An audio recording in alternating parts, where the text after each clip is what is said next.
Okay, so in this video we're going to consider how to do propagation of variances for multiple derived quantities. So this is just an extension of what we've done previously with a single derived quantity. But in this case we're going to have a vector of the derived quantity, so more than one. We're going to represent them over here on the left, and they are related to our vector of observations, which we're putting in X, by some linear relationship represented by our A matrix here. So keep in mind that in addition to this linear relationship between your observations or measurements and the quantities that you're calculating over here on the left, you also require the variance-covariance matrix of your observations or measurements. And so that's over here on the right, and it's got the variance of the measurements. Here's the variance of x1, the variance of x2. Also in this matrix is the covariance between the two measurements, remembering of course that the covariance of measurement 1 with measurement 2 is equivalent to the covariance of measurement 2 with measurement 1. Okay, so if we have this set up, you can simply apply the propagation of variances formula that we saw in the previous videos, equation 5.1. Here it is here. And you're going to apply it in matrix form in order to compute the variance matrix of the derived quantities y. And so the structure of the variance-covariance matrix of y looks like this, where you have, here is the variance of y1, the variance of the second derived quantity here, the third derived quantity, and the fourth derived quantity. And of course you have the covariances between the various quantities as well. Again, this is a symmetric matrix, so the covariance of y1 with y2 is equivalent to the covariance of y2 with y1.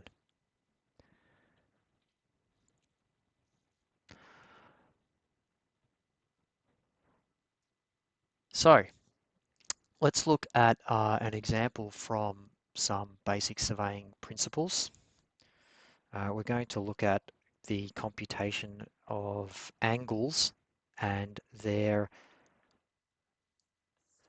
variances and covariances from observed total station directions. So for example, when you're using a total station, you would sight to a target and you read a direction from the instrument or a horizontal circle reading. So this might be D1 equals 15 degrees. And then you would have point to another target and read that. So, D2 might be 45 degrees. And again, down here, you'll point to target 3, and D3 might equal 115 degrees. Now, you can compute angles from these directions as shown here. This is just one way of computing the angles. Here's the first angle. It's between direction 2 and 3. And this one here, the second direction, is calculated between direction 3 and 2. So the angles are the derived quantities in this example, and there's 2 of them, so there's multiple. And the directions are the original measurements. So we need to establish the linear relationship between them, and this is reasonably obvious here. So for example, alpha 1 So our first angle is simply direction 2 minus direction 1, and alpha 2 would be direction 3 minus direction 2. So we have our linear relationship. We have a set of y values over here. This would be y. X consists of D1, D2, and D3. And we just need to form ourselves an A matrix. So here we go. Let's do that. Now you'll notice here that I've reordered the directions slightly to make it a bit easier to get into matrix form. So I've got all of the D1s here, all of the D2s here, and all of the D3s here in their columns. So I've just rearranged the equations I had written here for you. So if we place these into matrix form, we have our Y matrix or vector over here on the left, consisting of the angles that we're computing. Here is the relationship between the directions we observed, D1, D2, D3, and those computed values. So we have it in the form that we need, Y equals AX. Obviously, we need to construct ourselves a variance-covariance matrix.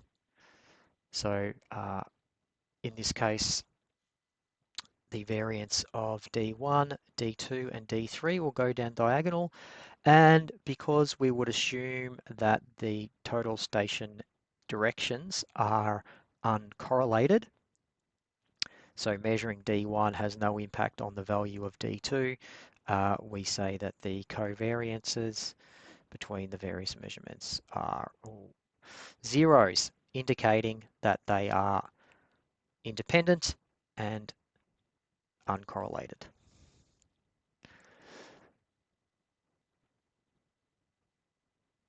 Now that we have everything that we need to construct the propagation of, to apply the propagation of variances formula, we can do that.